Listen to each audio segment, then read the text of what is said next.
Hello and welcome to the EPRI Current. I'm your host, Samantha Gilman, and today I'm joined by three global executives to talk about the topic of the year, perhaps the decade, and that's AI. More specifically, we'll be discussing the recently launched OpenPower AI Consortium. But before we get into the conversation, I want to give each of our guests an opportunity to introduce themselves and tell you, our listeners, a little bit about them. First, Bilal Khursheed. He is the Worldwide Power and Utilities Executive Director at Microsoft. So, Bilal, why don't you tell us a little bit about yourself? Sure. Good day, everyone. And Samantha, thank you for having me. As you said, my name is Bilal Khursheed, and I have the privilege of leading Microsoft's global power and utilities energy vertical. And really what that means is I help utilities all around the world kind of rethink the fundamentals, from how they generate and move electrons to how they embed intelligence across every substation, every sensor, every asset, whether it's deploying AI at the edge or hardening OT systems, really focusing in on helping the energy sector reinvent itself through the use of cloud and through the use of AI and secure digital infrastructure. Because I do think that there is a common understanding across the entire industry that the old playbook just won't cut it anymore. We definitely need to operate differently. And what really excites me about this is, of course, AI. I mean, AI is becoming the nervous system of the modern energy grid. It's what connects intelligence to action across every layer of energy infrastructure. And there's no energy transition without intelligence. AI definitely is no longer a luxury. It's part of infrastructure. So once again, thank you for having me and looking forward to this conversation. Excellent. And next, I'd like to introduce Jens Madrian. He is the acting CEO of ENOWA, the water and energy utility for NEOM. Yeah, hi, Samantha. Thanks a lot for having me here. My history goes back quite a while in the energy industry. But I would say this in particular in the last 5 years, we have massively transformed. And part of the reason actually why I'm leading ENOWA at this point in time is to build a world first 100% renewable based energy system from scratch in the Middle East. So that is not just from a generation perspective, but also covers all grid aspects and ultimately the consumer side. And that bears so many challenges, and some of which actually AI can be a material differentiator, both on transactional elements. We can talk about fault detection, for example, or forecasting on performance issues and so on, but also on total grid optimization. So elements we haven't really thought about properly in the energy industry when it comes to a full renewable transition. So I look forward to having that chat with you guys. Wonderful. And last but not least, Jeremy Renshaw, the Executive Director of AI and Quantum here at EPRI. Thank you, Samantha. I'm excited to be here alongside of Bilal and Jens to have this discussion today. We're seeing a massive change in the power system and the dynamics across the entire energy system these days. And part of that is driven by the energy needs of AI. And part of it is the taxing that we're putting on the network to pull more out of the same resources in terms of massive deployment of grid scale renewable resources, energy storage, two-way power flow, and using the capabilities of AI to help us in this new energy system and realizing that the demands on the energy system are only going to increase in the future. So I've been with EPRI over the last 12 years, and certainly AI is probably the most exciting technology we've seen over that time. And it's really a technology that is changing and evolving every day, and we're seeing new capabilities come out on a very frequent basis. So because of this, EPRI rolled out the OpenPower AI Consortium earlier this year to look at how can we utilize these technologies to accelerate development and deployment efforts across the entire energy system. So we're looking forward to this conversation today. Wonderful. So as you were just mentioning, Jeremy, why don't we set the stage for our listeners and tell them a little bit more about the OpenPower AI Consortium? So the consortium brings together a very diverse group of stakeholders, from utilities to hyperscalers to national labs, startups. What makes this the right moment for such a cross-sector collaboration? And how do you envision this consortium accelerating the AI adoption in the power sector? And Jeremy, we're going to start with you. That's a great question, Samantha. So AI has recently gone through an inflection point where capabilities have significantly increased, as well as adoption. This is due in part to the availability of high performance compute resources becoming available, so large scale NVIDIA chips and processors, as well as allowing for the continuing scaling of these solutions and dramatic improvements in the accuracy for general purpose tasks. With the consortium, we're looking at taking advantage of those improvements and customizing them for the energy industry. So not just general purpose, but really focused on what are we doing with energy. As with other AI-related items, the key ingredient is really the data. That's where the broad group of stakeholders comes in. And we really need to be able to train these models on large volumes of high-quality data and evaluate and improve the models using human subject matter experts through reinforcement learning and other processes. By building an ecosystem with a broad range of energy and technology companies, as well as other stakeholders that you mentioned, we can accelerate the journey to provide value to the industry. So Jens, from the perspective of ENOWA, how do you envision the consortium helping accelerate AI adoption in the power sector? Yeah, so from my perspective, the Open Power AI Consortium came in at a totally pivotal time. We are seeing a transformation of the power sector, which requires, I would say, massive amount of grid modernization. We need to deal with climate pressures. And frankly, we have an explosion of data. Actually, we had that data for quite some time, but we could never really use it. But these elements, the integration of renewables, electric vehicles, DR, so distributed energy resources, it just demands of the power grid of the future to be much more intelligent and real-time oriented. If you think about dispatching resources literally instantly in a second, and AI is just very well equipped to help us. So we look here at ENOWA, amongst many other things, to not just introduce AI on a transactional level. So, for example, how to improve our forecasting abilities or how to drive efficiencies, but actually how to drive system change. And for us, this is not a nice to have, but I would say a conditio sine qua non, simply because 100% renewable energy system, you need to be in full control and charge at all periods of time. And you have always the uncertainties of renewables kicking in. AI has developed and matured quite a bit over the last years. And I would say we are not just adopters of AI in the energy system here in NEOM, but actually driving it forward across the piece. So Bilal, I'm interested of the perspective of, the energy user.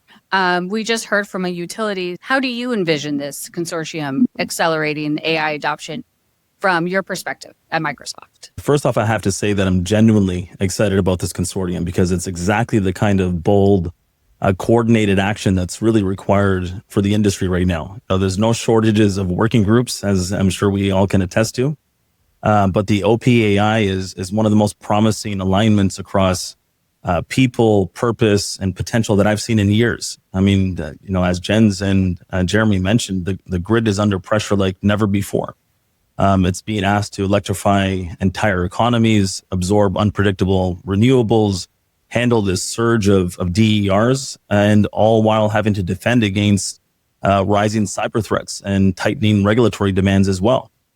And further, as Jens mentioned as well, we have an explosion of data. We're generating more grid data in a single day than we used to in a full month. And yet most of it still goes unused.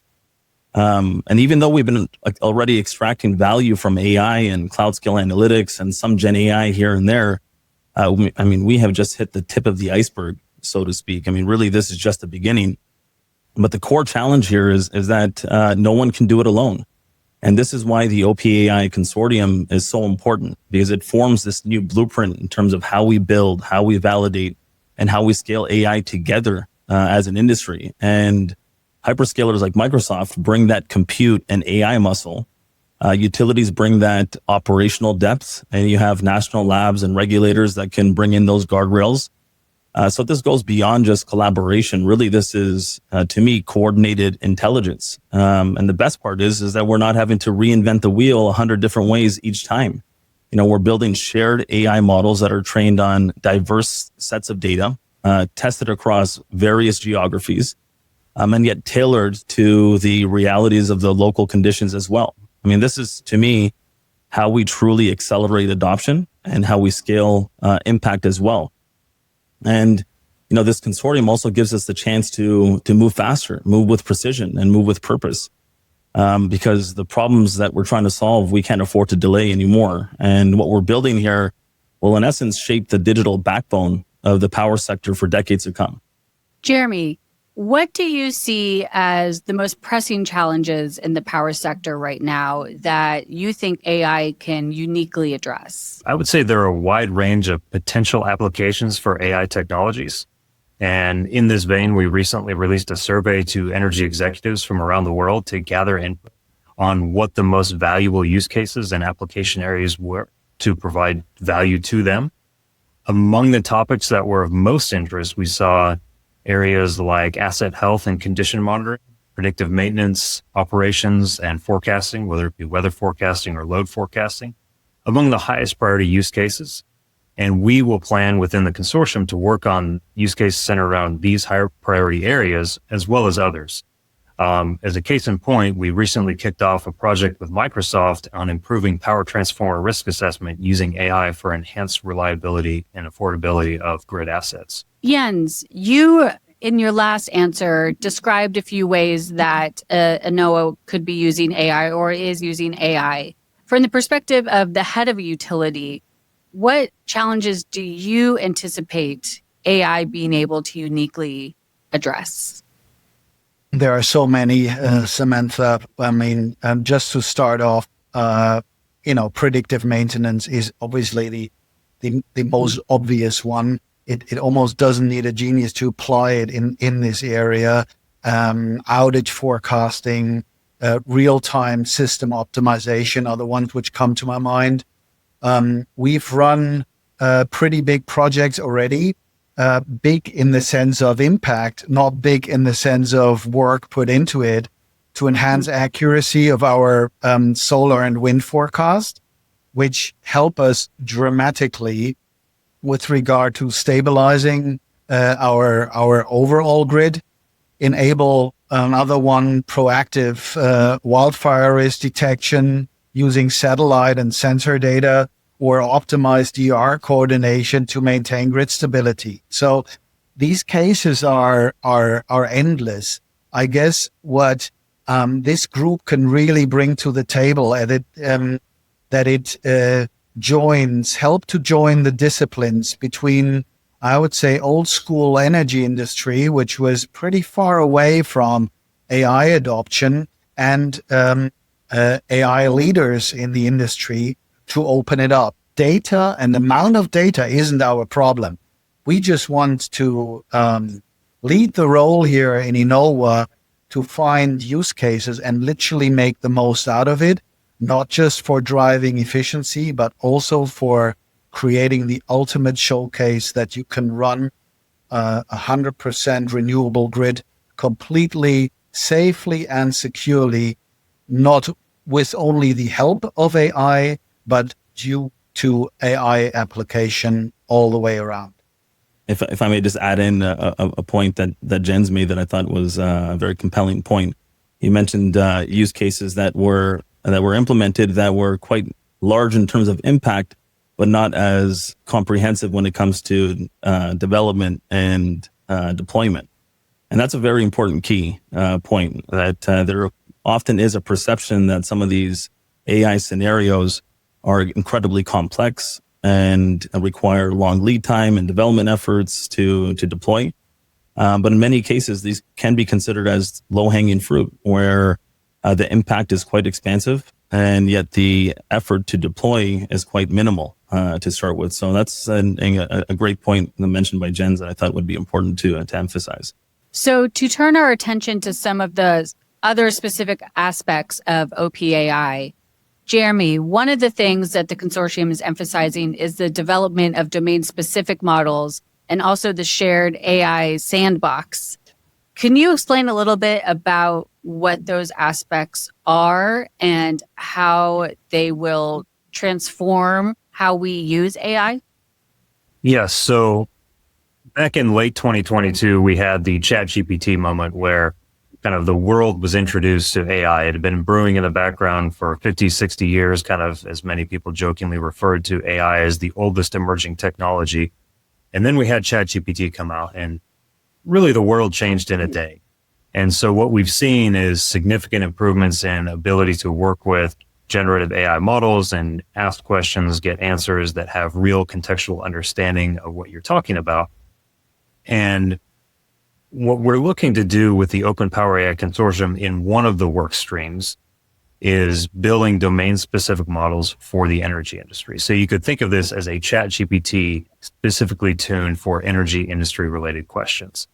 And so what we would look at doing is bringing together all of the data that Jens had mentioned with the computing power and use cases that Bilal had mentioned to identify how and where we can be most efficient and most effective with resources to be able to tune responses to be contextually relevant for energy industry-related queries.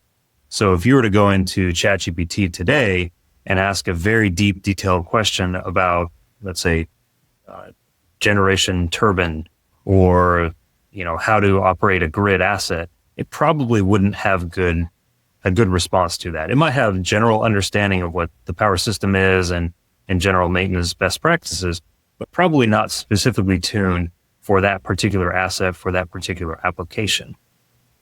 And so what we're looking at doing within the consortium is being able to bring that relevant data, the training information, along with subject matter experts around specific use cases to be able to take advantage of that and get value for domain-specific challenges. And then within the sandbox, what we're seeing is AI tools are improving on almost a daily basis.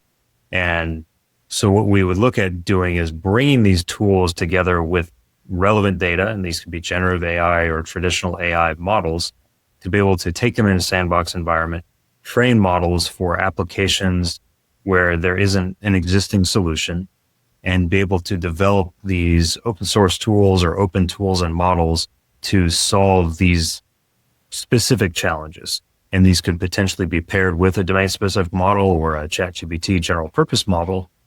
But one of the things we're looking at is how can we use the right technology to solve the right problem? And of course, the caveat being that AI is not the be-all and end-all.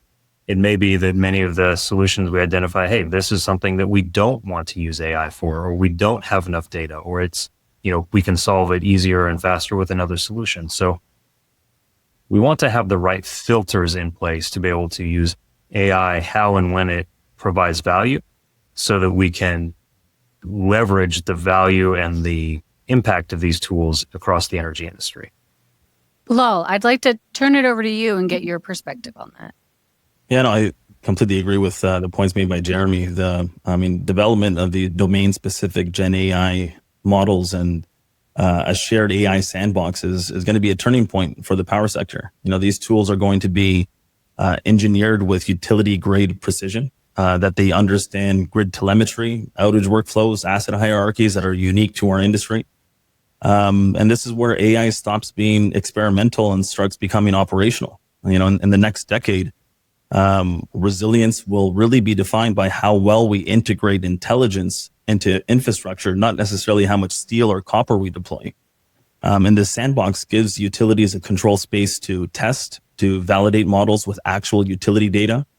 It'll allow teams to iterate quickly, build trust internally as well, and move forward without risking live operations or even breaching compliance. And one of the biggest barriers that I see often with AI adoption isn't necessarily the technology.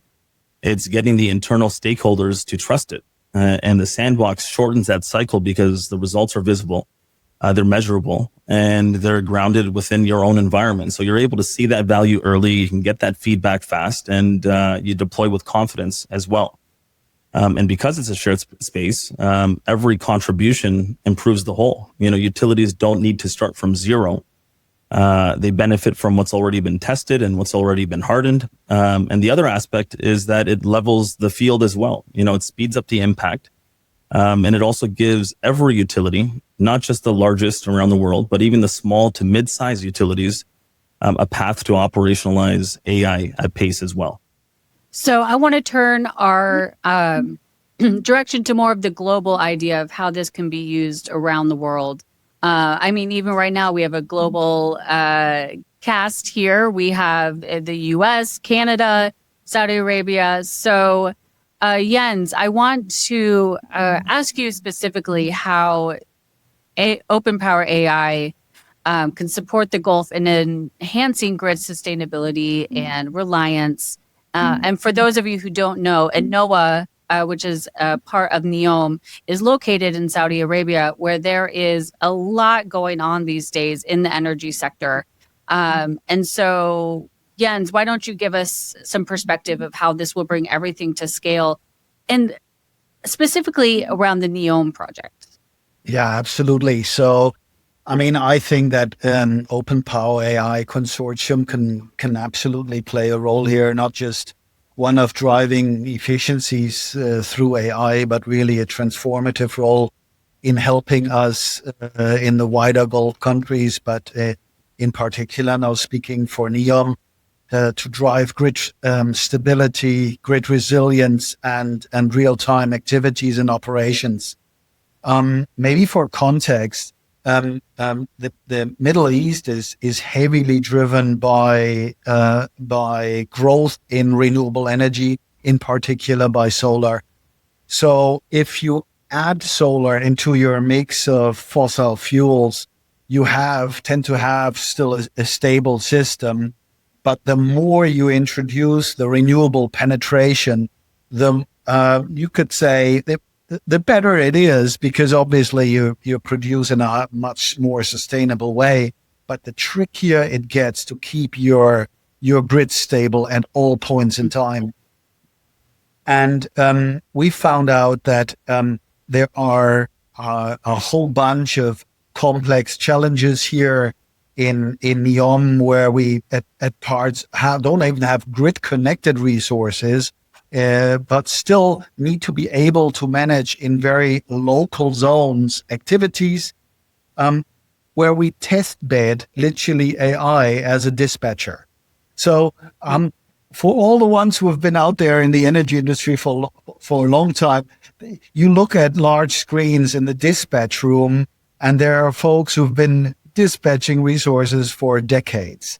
And this time is just over with the flexibility required on unstable input through wind and solar, and through very changing consumption behaviors, also driven by DER. It's a complex problem. And for that complexity, AI is just designed to help. As an energy industry, we have just been, let's say, slower adopters in general, because things haven't changed for a while, over decades. But I see that not as an additional challenge, but almost as a blessing to embrace, to help us on the overall transition to 100% renewable system, not just here in NEOM with us, but actually across the planet. And Bilal, I'd like to get your perspective as well as a global company, and you as the worldwide power and utilities executive director. For sure. Fully agree with Jens here. The rise in renewables and the challenges that creates when it comes to dispatch and control is evident. We're seeing the challenges around grid congestion happening today in real time. If you look at Germany, for example, they had to curtail over $3.5 billion worth of renewable wind power simply because they lacked the adequate grid capacity to inject it when it was needed. So grid bottlenecks are definitely a challenge for the broader industry. It's one of the biggest obstacles to DER integration. And as Jen's mentioned, this is where AI fits in beautifully. I mean, AI-based scenario planning, real-time load flow optimization, predictive congestion management. I mean, none of which would have been possible at scale without some level of advanced, sophisticated machine learning models. And for the Gulf in specific, there's some very nuanced challenges. This massive peak loads due to extreme heat, high solar penetration, which creates this midday oversupply as well. And at the same time, utilities in the region are under pressure to optimize grid performance while scaling these renewables and also having to ensure a certain level of reliability. And as the OPAI evolves, it's going to open new corridors for advanced AI applications that are tailored to the realities of the Gulf region. AI that can, eventually forecast short-term load fluctuations that are driven by these large temperature swings, which is very common in the Gulf. Or predict solar curtailment windows and proactively balance this reactive power across sprawling transmission networks. These are the capabilities that are especially critical in the Gulf, where grid behavior is shaped by these extreme peak demand and reserve margin volatility, and by the operational coupling between power generation and desalination, which is a heavy focus in the Gulf. So the consortium will allow us to fine-tune models that reflect exactly that reality. And as more utilities contribute data and use cases into this shared ecosystem, we'll be able to train models that aren't just technically sound, they're grid native and regionally aware. And the other aspect is that this is a region where, as Jens, I'm sure you can attest to, where speed matters. The Gulf utilities are modernizing fast. And AI adoption often stalls due to this lack of trusted benchmarks and domain-specific models, just because everything is so new. And this is where the OPAI steps in beautifully. Organizations like Taka, Aqua Power, Saudi Electric, ENOWA are ready and want to move forward now. And lastly, the last point I'll make here is that the Gulf also faces a technical workforce gap. Through Gen AI and co-pilots and AI-driven insights, we're able to augment existing staff, reduce reliance on these siloed institutional knowledge as well, and support faster decision-making in real-time operation centers. So for grid operators in the Gulf, this is beyond more than just experimentation. It's about control, it's about resilience, and a certainty in an increasingly complex grid environment as well. And with that, we're at the end of our time, but I want to give each of our guests an opportunity to leave any final thoughts with our listeners, anything that you think is important for this conversation that you didn't get a chance to say yet. And why don't we go ahead and start with Jens?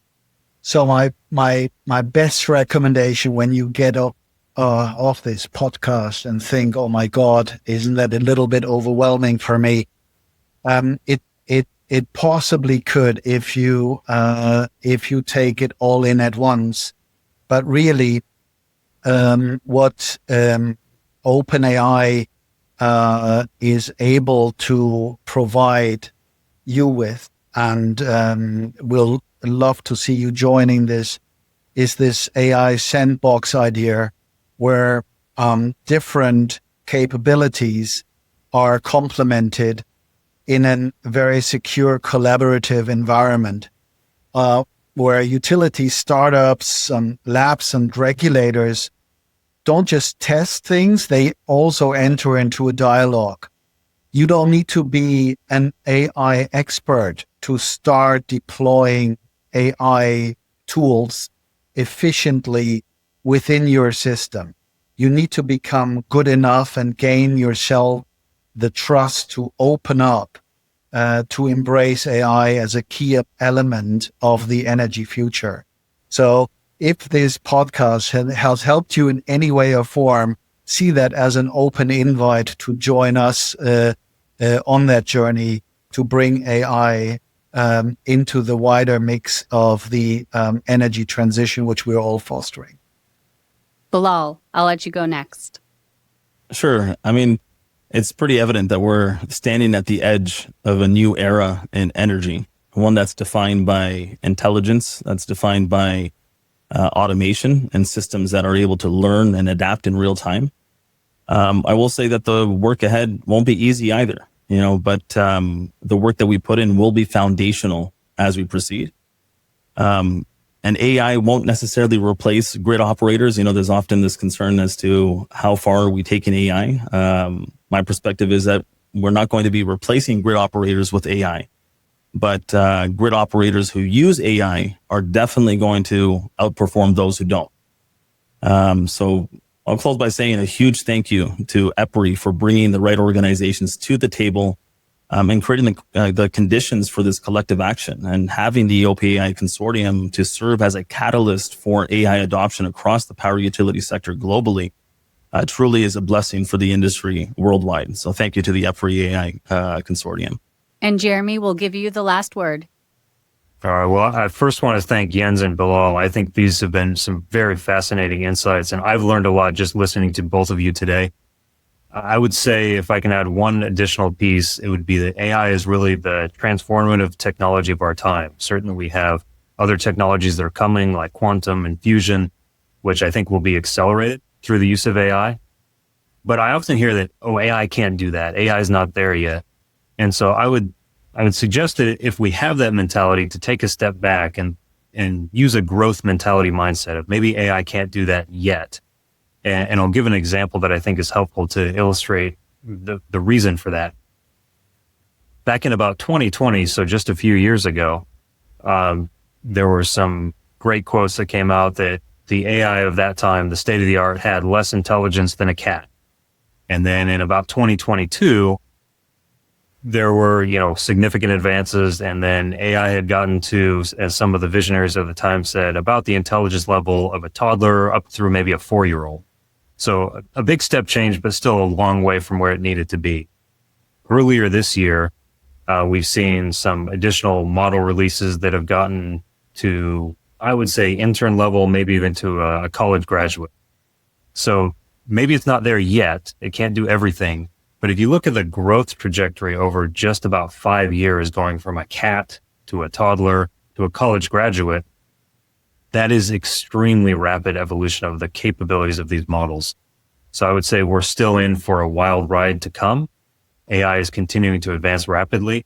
And so I think bringing together stakeholders like ENOWA and other utilities, Microsoft and other large tech companies will really help to accelerate the pace of innovation in the energy industry. And it's going to be an exciting future for all of us. Well, Bilal, Jens, Jeremy, thank you so much for joining me today. That's it for the EPRI Current. I'm your host, Samantha Gilman, and we'll talk to you next time.